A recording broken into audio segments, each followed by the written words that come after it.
So, I was going to do an orange episode, but then it's like a force of nature. I realized there's more blue to do, and not only that, but there's a lot more of blue to do.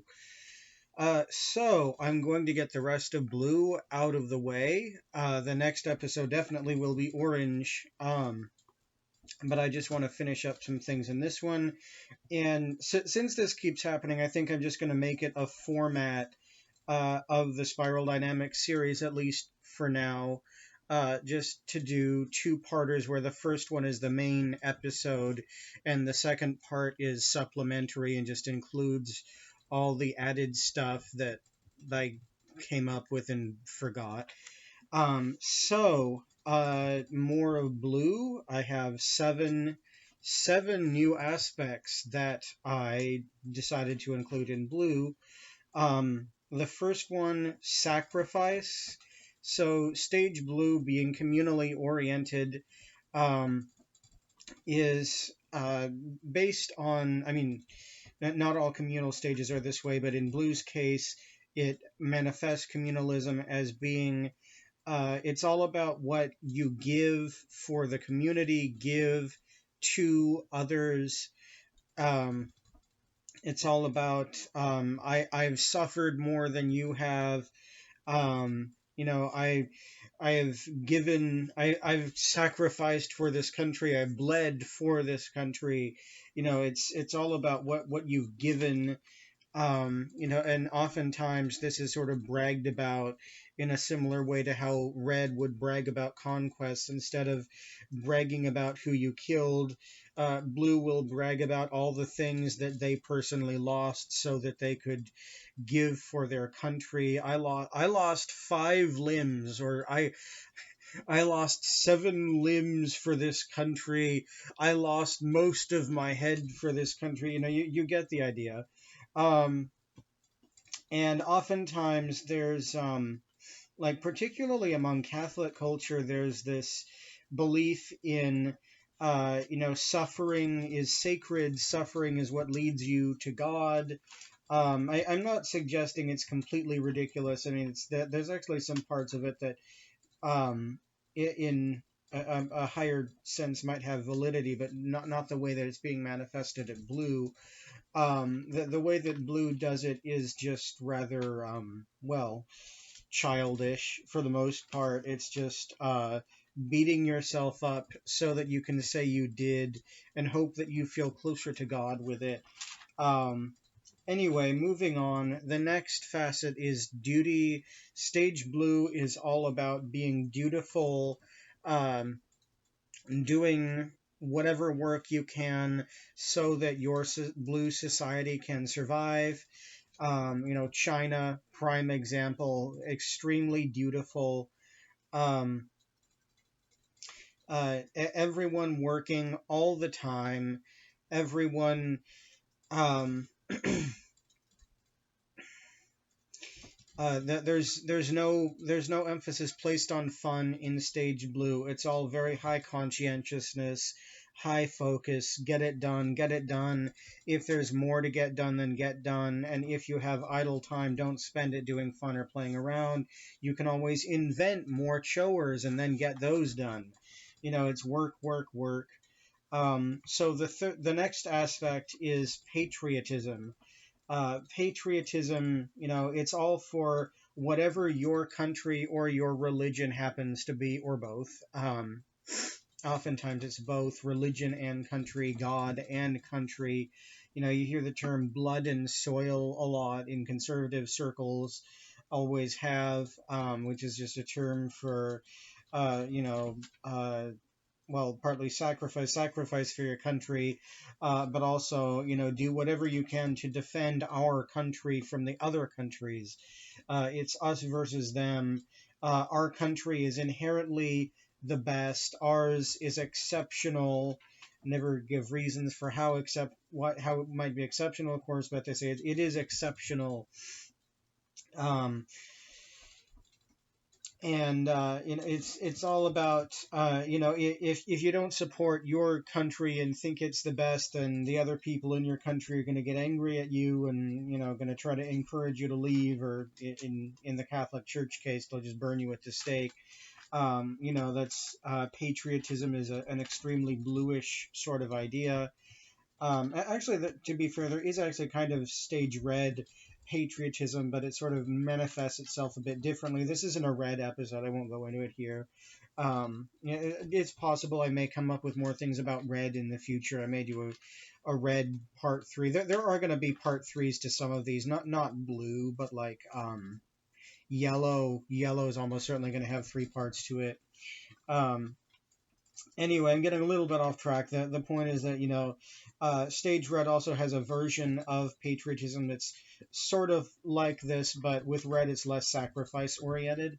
Anyway, back to blue and moving on now. Integrity, honesty, being straightforward, believing in whatever it is you stand for. You have to stand for something. You have to have values. Oftentimes these manifest as family values. Um, you hear family values be talked about all the time in conservative circles. But integrity. I mean, integrity itself is a very good thing to have. You're kind of like an empty person if you don't have any integrity at all. You do need to stand for some things in life, otherwise you'll just be a really miserable sort of person. Um, uh, you know, um, Being humble, that's also a part of integrity, and that kind of feeds into sacrifice. Owning the fact that you don't have too much, you don't need too much. Owning the fact that uh, you don't take too much from the rest of your community. Sincerity is something. And of course, I'm not saying that all people in Stage Blue do this perfectly. Like, especially a lot of Trump supporters have extremely low integrity, but they've deceived themselves into thinking it's high. A lot of Trump supporters these days are sort of red centered, but pretending it blue, red and orange, but pretending it blue. Um, where they've deceived themselves into thinking they have high integrity, but they do no work to actually figure out what their values actually stand for, so they actually stand for nothing. So there's a lot of fake integrity these days. So the next facet is conformity. Conformity is our society has a set of standards, rules, ways of behaving, and it's your job to um, conform to all of those laws, fit yourself into the mold. If you don't fit into the mold, it means something's wrong with you, and either they'll send you to a mental institution, or they'll throw you in prison, or they'll kill you. um, uh, Homosexuality is very looked down upon in all Stage Blue cultures. They have no tolerance for it, and it's because with Stage Blue, it's almost entirely man-woman marriage relationships, the family unit. They don't know what to do with homosexuals. They sort of throw a wrench into their whole plans for what the family unit should look like, and also they don't understand anything about homosexuals. They tend to demonize them, attack them, kill them, make beliefs around they're destined for hell or whatever it is. There's still a lot of conservatives that believe nonsense like this. Um, and also for me being autistic, I happen to know the downsides of conformity, because people just don't understand you. They get angry when you misinterpret some social thing, don't follow the rules perfectly. That there's all manner of downsides to conformity. But if you're of a blue consciousness, then you will want to conform. You'll want to find belonging somewhere, try to figure out what the rules are, try to figure out what the other people are doing. Because if you have a blue consciousness or in a blue situation, then it's about survival for you, and you need to be part of a group. And you would actually think that this is the correct and just thing to do, trying to conform. You know, regarding yourself as being truly an individual doesn't happen until stage orange, which is the next one after this. So if someone has only blue, then they don't really have a sense of individuality. It's only, I need to be part of a group. What group should I be part of? Um, so moving on, the next facet is deference. Deference meaning that they defer to whoever is higher in the hierarchy than them, whoever is above them in social status. And everyone in the blue culture in some way defers to whatever their religious icon is. With Christian conservatives, it's of course Jesus. They defer to Jesus, not necessarily Jesus himself, of course, because he's, unfortunately no longer with us, however you want to interpret that. But they conform to the idea of Jesus. Of course, their idea of Jesus is not actually how he was, only how their culture has tried to interpret how he was, and they get a whole lot of things wrong, but it's still something that they conform to, something that they defer to. What did Jesus do? We should try to emulate Jesus, regardless of how insane our interpretation of that might actually be. We have to emulate Jesus. Muslims will emulate Muhammad. Buddhists will emulate the Buddha. There's a lot of emulation going on. Of course, in Buddhism's case, it's actually more than blue. There's some green in there and some higher things in Buddhism. But the blue aspects of Buddhism, those in it who are blue centered, will treat the Buddha in a very similar way to how Christians treat Jesus. So there's a lot of deference, and of course it goes beyond whatever your religious icon is. They also defer to other people, defer to whoever's immediately above you in social status. In old Britain, it was always about deferring to your betters. People who are born in a higher family than you are somehow inherently better than you are, and are, supposed to be in the place they're in. So you have to, give them the right of way, and give them all the decisions and so on and so forth. And all this feeds into the final aspect for this episode, which is hierarchy, chain of command. So in stage blue, it's all about chain of command. Um, Chain of command is a fixed thing. Hierarchy is a fixed thing, and the order of that hierarchy is to be strongly respected. It's never to be questioned, otherwise you'll be burned at the stake or court-martialed or whatever. Hierarchy is everything. You do not go above the head of whoever is right directly above you. Don't skip anyone to get something done. If you go over someone's head, they'll get really angry at you. They can court-martial you. It's something that's very frowned upon in stage blue.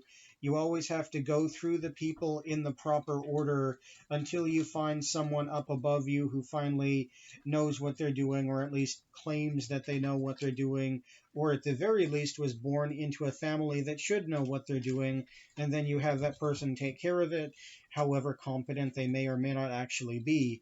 Because this is just the way that things are done in stage blue culture. There's no questioning the hierarchy. It is the way it is because that's the way it's always been, and that's what's best. That's our country, our religion. Let's see, other examples of blue. Of course, there's the military. The military is a combination of red and blue, but of course more on the blue side of things. The same for police. And of course, there's more good aspects of blue. Like obviously, you do need the police for things. I mean, society would completely fall apart if there was no law enforcement whatsoever.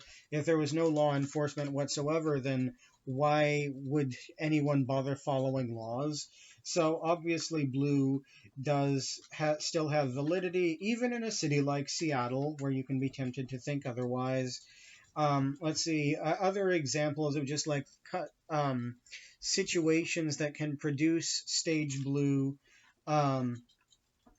just like households with God knows how many children, tiny little mom with blotchy legs who just like yells at everyone, and a dad who beats people for, looking at him wrong, and there's 500 children in the household and not enough food to go around, and what one night half of them go without eating anything because there isn't enough, and then the next night the other half can have dinner, and it alternates back and forth, and there's like one fork in the household and the others eat with their hands, and you get the idea.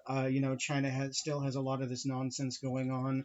um, and of course I'm exaggerating a lot of things with that explanation, obviously, but I think you get the idea. It's when there's gigantic families, not enough resources, poverty, that's generally what can produce stage blue, also stage red if it goes further. But yeah, I think there's probably enough said on that. So yeah, that's it for now. This is the supplementary episode for blue, and the next one will definitely be stage orange.